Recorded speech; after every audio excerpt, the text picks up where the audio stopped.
It's not Americans, it's not Europeans, of the Chinese Communist Party.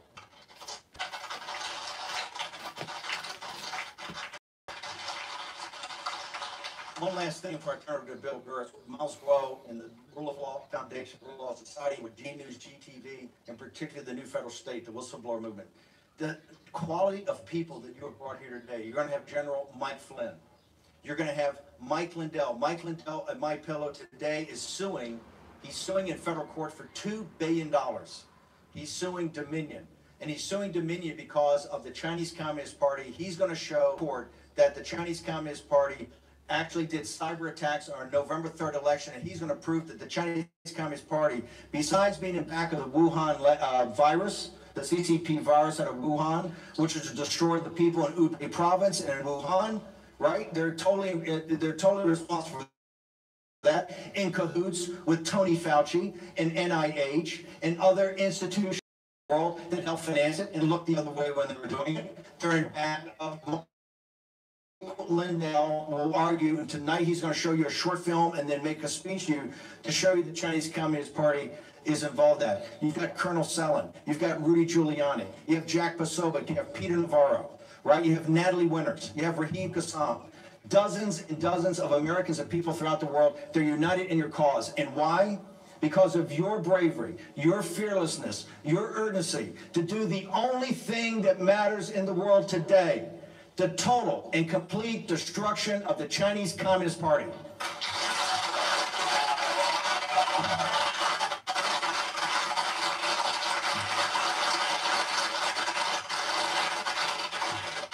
Everybody realizes, because you see the attacks Miles Guo has, you see the attacks that Dr. Li Meng has, you see the attacks of all these heroes that come forward. I'm about to introduce a gentleman that's been under these attacks for decades. Because like a lonely voice in the wilderness, Bill Gertz had the courage to stand up in major media and report day in and day out, week in and week out, month in and month out, year in and year out about the Chinese Communist Party. It was an illegitimate regime. It was an existential threat, not simply to the United States of America, not simply to the West. Its number one threat is to the Chinese. I want to congratulate Miles Guo on the anniversary of the new federal state of China. You know, the Jewish, for the new federal state of China, I think the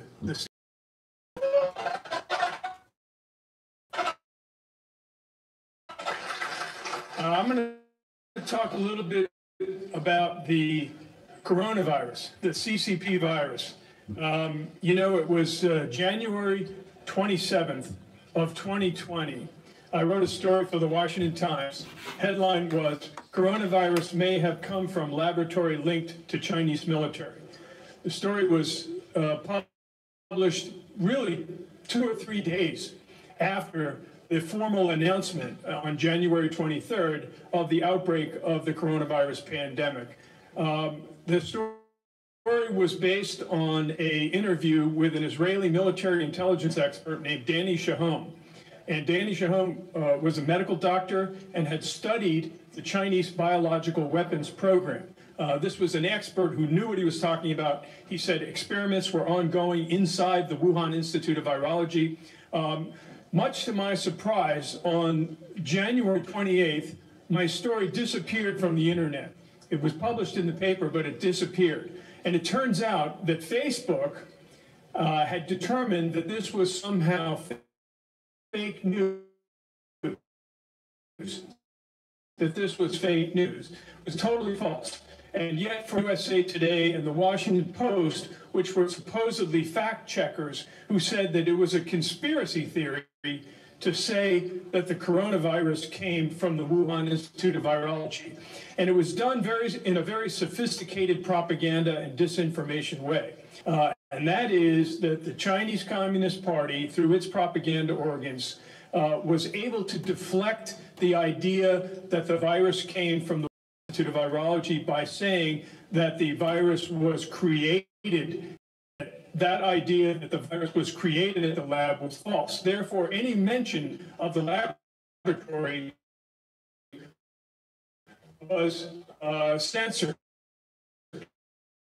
And this is something that should never happen. The First Amendment to the Constitution, which guarantees freedom of speech. And yet we have this platform, the social media platform, to April of this year, and on Capitol Hill, the top U.S. intelligence official for the U.S. government, Director of National Intelligence Avril Haines, appeared before the Senate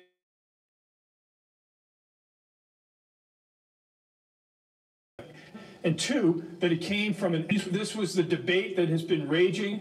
What that testimony revealed was that there was a major intelligence failure within the U.S. intelligence community. Up until that time, by their work in China. And how did China and the Communist Party corrupt that work? Through unregulated research. A number of these scientists would go to China, where they were allowed to do experiments on animals, and also a very dangerous kind of research where you manipulate viruses in the lab.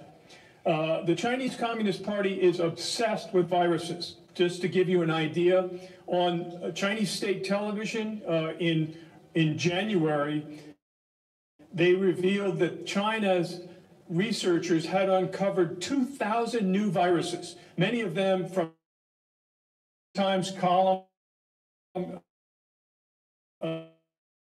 This week, I disclosed that the intelligence community is now focusing on one particular. There's a bat coronavirus, which the Chinese researchers were making more infectious to humans. It is believed that this could be a backbone. First of all, lacked the expertise, the scientific expertise. There weren't staff intelligence epidemiologists or virologists. So they had to go outside of the CIA and outside of the intelligence community. And guess what? They encountered many of these corrupt scientists who were really running interference for the Chinese Communist Party. They were playing down, as we saw in a letter that was published in a medical journal by a group of prominent scientists who said that the idea that the virus leaked from a lab was nothing more than a conspiracy theory, and anybody who promoted that was a conspiracy theorist.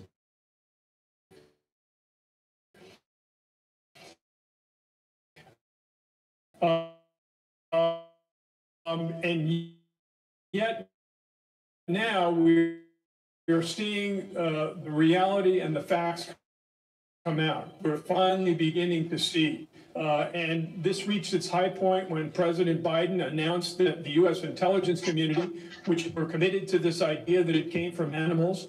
And let me just comment on that. This is called the so-called zoonotic release theory.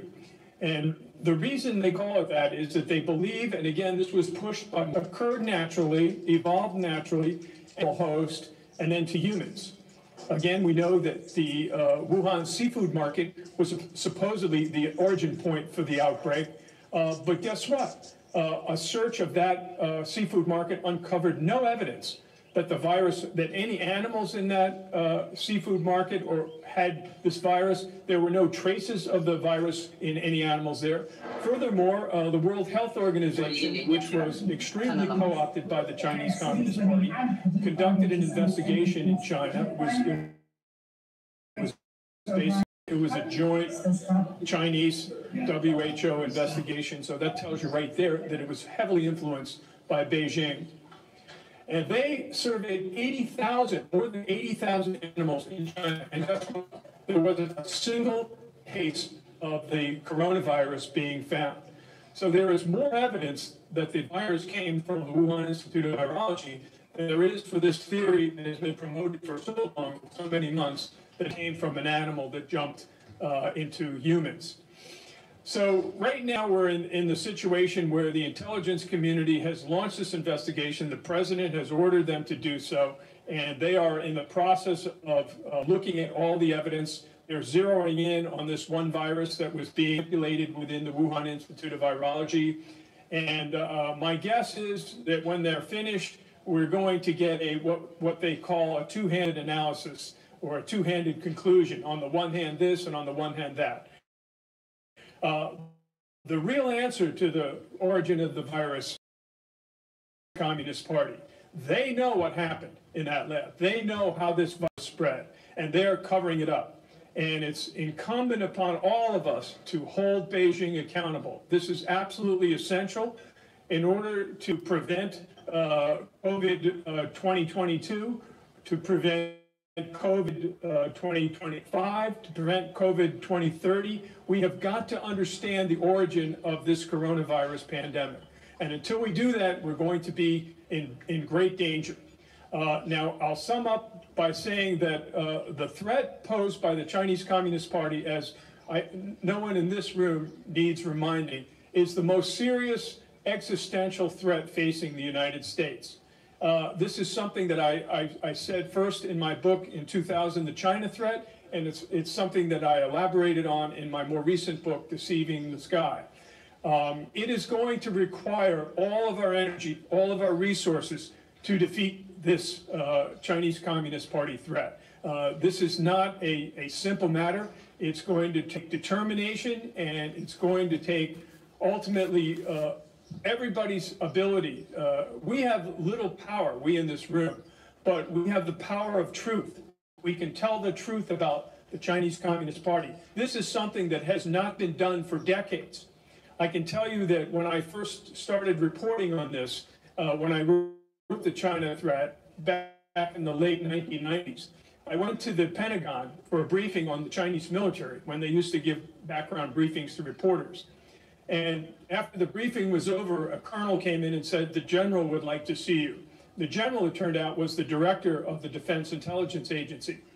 And we sat down in a conference room in the Pentagon, windowless conference room, high security area. And this general said to me, he said, "Bill, China is not a threat." And I was shocked. I could assume that political officials or even civilian intelligence officials would understand that a nuclear-armed communist leadership in Beijing poses a direct threat to the United States. But here was the top military intelligence officer, a three-star general, telling me that China was not a threat. And when I asked him why he thought that, his answer was, because the Chinese have told us that. Incredible. Fast forward to a few years later, and it turns out that there was a Chinese spy operating within the